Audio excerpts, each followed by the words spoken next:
എല്ലാവർക്കും നമസ്കാരം. നാം ഇന്ന് ചർച്ച ചെയ്യുന്നത് 1ാം ക്ലാസ്സിലെ മലയാളം കുഞ്ഞെഴുത്ത് പ്രവർത്തന പുസ്തകത്തിലെ യൂണിറ്റ് 3 മാനത്ത് പട്ടം എന്ന പാഠഭാഗമാണ്. 1ാം ക്ലാസ്സിലെ എല്ലാ വിഷയങ്ങളുടെയും ക്ലാസ്സുകളുടെ വീഡിയോ ലിങ്ക് ഈ വീഡിയോയുടെ ഡിസ്ക്രിപ്ഷനിൽ നൽകിയിട്ടുണ്ട്. ആവശ്യമുള്ളവർ കാണുക. വീഡിയോ ഇഷ്ടമായ ലൈക്ക് ചെയ്യുക, ചാനലൊന്ന് സബ്സ്ക്രൈബ് ചെയ്യുക, കൂട്ടുകാർക്ക് കൂടി ഷെയർ ചെയ്യുക.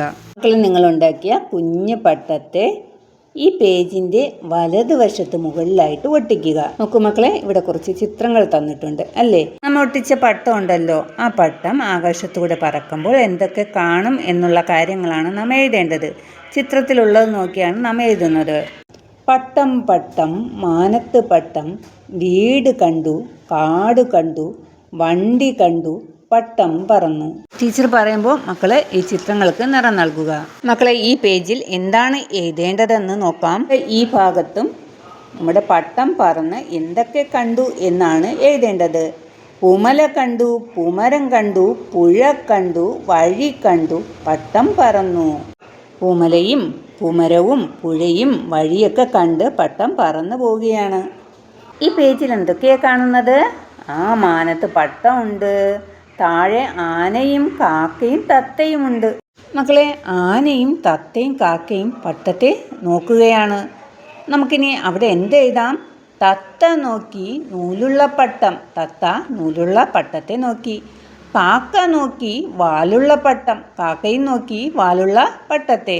അടുത്ത് നമുക്ക് ആനയെക്കുറിച്ചാണ് എഴുതേണ്ടത് അല്ലേ? അപ്പം നമുക്ക് എന്തെഴുതാം? ആന നോക്കി ചേലുള്ള പട്ടം, ആനയും നോക്കി നല്ല ചേലുള്ള പട്ടത്തെ. നോക്കും മക്കളെ, പട്ടത്തെ. പട്ടം പേടിച്ചിരിക്കുകയാണ് അല്ലേ? എന്താ കാരണം? താഴെ ഒരു പട്ടി നിന്ന് കുരയ്ക്കുകയാണ് അല്ലേ?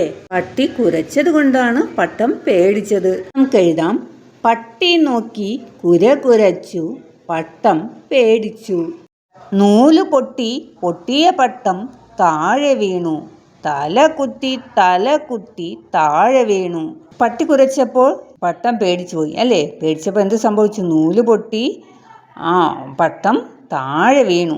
എങ്ങനെ വീണത്? തല കുത്തി താഴെ വീണു. നോക്കൂ മക്കളെ, ചിത്രത്തിൽ പട്ടിയുടെ പുറത്ത് പട്ടം കുരുങ്ങിക്കിടക്കുകയാണ്.